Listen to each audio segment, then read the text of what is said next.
Le groupe de Jiang Sik-hee et le Sensors 2. Un reportage de Purview affirme que jusqu'à 25 000 Cubains pourraient être envoyés en Russie, ce qui provoque actuellement un choc. Aucun reportage de ce type n'a été publié ici. Je vous transmets les informations pertinentes. Regardons maintenant. D'après Purview, jusqu'à 25 000 Cubains pourraient combattre pour la Russie en Ukraine. C'est une information officielle rapportée au Congrès américain. L'essentiel ici est que ces troupes ne sont pas des soldats réguliers, envoyés par le gouvernement cubain. La Russie recrute des personnes à Cuba et les envoie directement sur le champ de bataille via des contrats. Autrement dit, ce n'est pas le gouvernement cubain qui envoie officiellement des troupes, mais c'est la Russie qui les emmène. Si 25 000 Cubains partent au front, ils seront la principale force étrangère en Ukraine. On sait que ce nombre dépasse largement celui des soldats nord-coréens. Comme il a déjà été confirmé que certains Cubains participent directement au combat en tant que mercenaires sur le champ de bataille en Ukraine, cette information n'est donc pas totalement infondée. En réalité, il a été rapporté que parmi les soldats se fait prisonniers sur le champ de bataille, certains détenaient un passeport cubain. Pourquoi autant de Cubains se battent-ils pour la Russie ? Une seule raison, l'argent. Les conditions de la Russie représentent une somme inimaginable pour les standards cubains. Ils promettent un salaire mensuel de $2000, soit environ 2,8 millions de won. Le salaire moyen à Cuba est d'environ $20 par mois, soit près de 100 fois moins que cette somme. À Cuba, la vie est très difficile à cause des pénuries d'électricité, de la hausse des prix et du manque de nourriture. Dans cette réalité, le simple fait d'entendre qu'on peut gagner $2000 par mois en allant en Russie devient une tentation énorme. Pour ceux qui veulent subvenir aux besoins de leur famille et améliorer un tant soit peu leur vie, cela peut sembler être une opportunité qui vaut la peine de prendre le risque.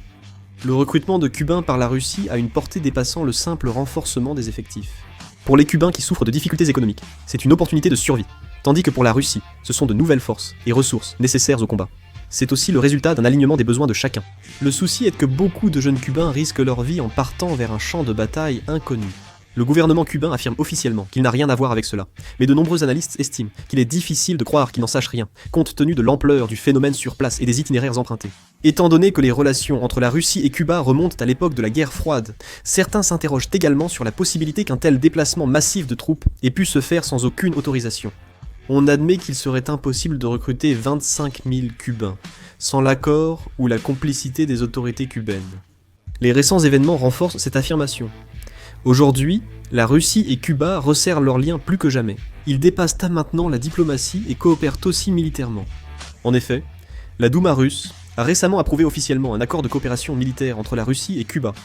Le contenu de l'accord inclut les objectifs de la coopération militaire, ses orientations, et même les modalités concrètes de sa mise en œuvre.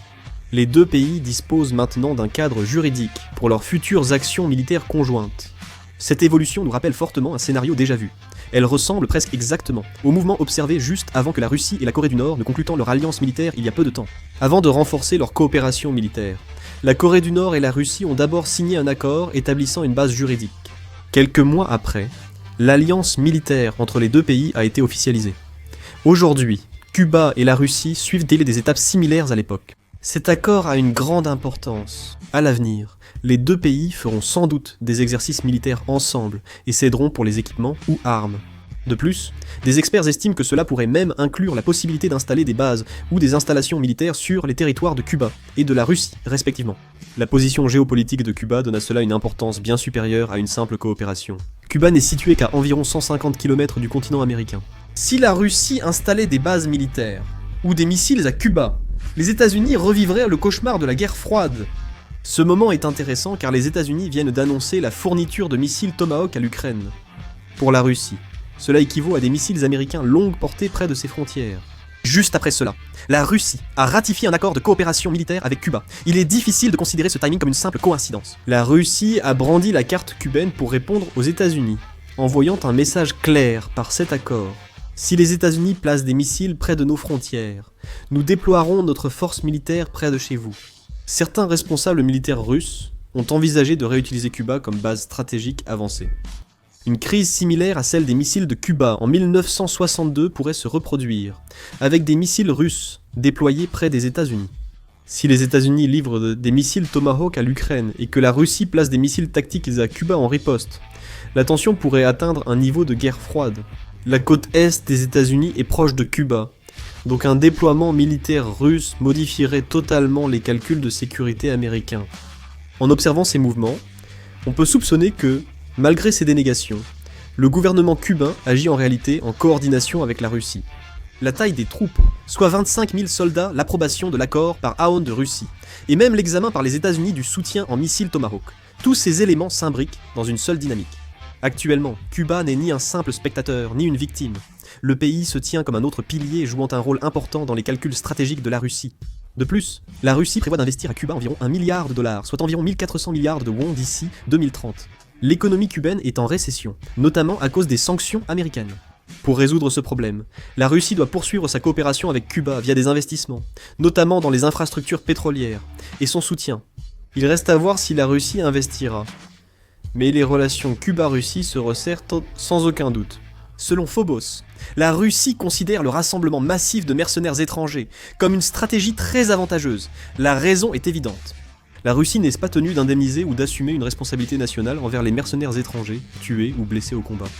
N'étant pas citoyens russes, aucune pension n'est due à leur famille, et le risque d'indignation nationale face à la guerre baisse aussi.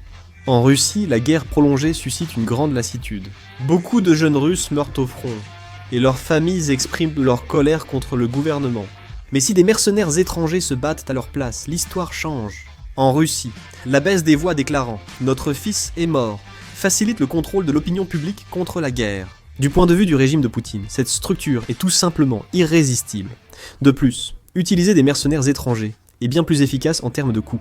La Russie était passée à une économie de guerre, mais les prix intérieurs explosent, et la guerre est devenue trop coûteuse.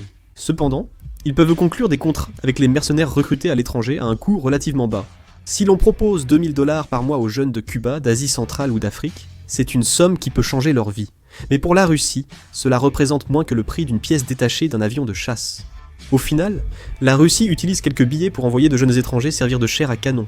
En conséquence, la composition du champ de bataille change complètement. Selon la liste des prisonniers obtenus par la partie ukrainienne en juillet 2025, près de la moitié, soit 49% des prisonniers russes, sont des étrangers. Les nationalités sont variées. Des personnes de Cuba, d'Asie centrale, d'Afrique et d'autres continents combattent sous le drapeau russe. Cela montre de façon symbolique que la guerre actuelle en Ukraine n'est pas simplement un affrontement entre la Russie et l'Ukraine, mais qu'elle s'est en réalité transformée en une guerre multinationale, impliquant plusieurs États autoritaires. Mais si la Russie a dû adopter ce genre de méthode, c'est parce qu'elle a subi des pertes militaires d'une ampleur difficile à imaginer. Un document interne de l'armée russe a été divulgué à l'extérieur à un moment donné, et ce document contient des informations détaillées sur le nombre de morts, de blessés et de disparus entre janvier et août 2025. Le contenu était choquant. Selon les chiffres officiels, on compte 86 744 morts, 33 996 disparus, 158 529 blessés, et en 8 mois, 290 000 pertes dans l'armée russe. Même la Russie peine à supporter ce chiffre.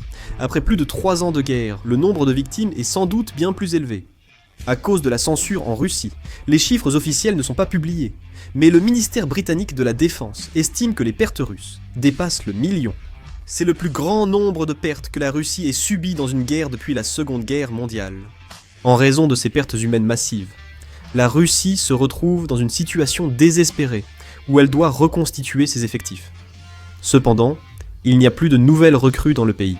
Si le gouvernement impose une conscription forcée, la colère du peuple explosera, et il y a un risque que la société soit déstabilisée. C'est pourquoi le régime de Poutine se tourne de plus en plus vers l'étranger. La méthode consistant à acheter des personnes avec de l'argent, c'est-à-dire la stratégie des mercenaires étrangers. Cette stratégie est désormais le principal moyen pour la Russie de combler le vide en effectifs. Dans de nombreux pays africains, les jeunes pauvres, en Asie centrale, les chômeurs et en Amérique du Sud, les victimes de la crise économique acceptent les offres russes.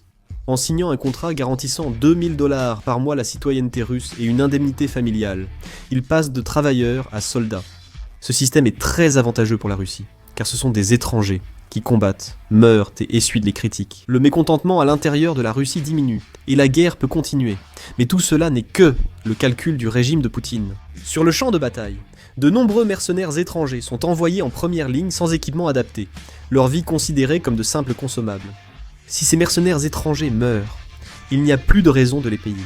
En réalité, la Russie augmente les mercenaires étrangers pour limiter ses pertes, non par humanitarisme ou coopération internationale. La Russie paie désormais de l'argent pour éviter de perdre ses soldats, laissant les jeunes étrangers mourir à sa place. La coopération entre Cuba et la Russie est aujourd'hui très forte. Qu'en pensez-vous ? Partagez vos avis en commentaire. C'est tout pour cette vidéo, merci.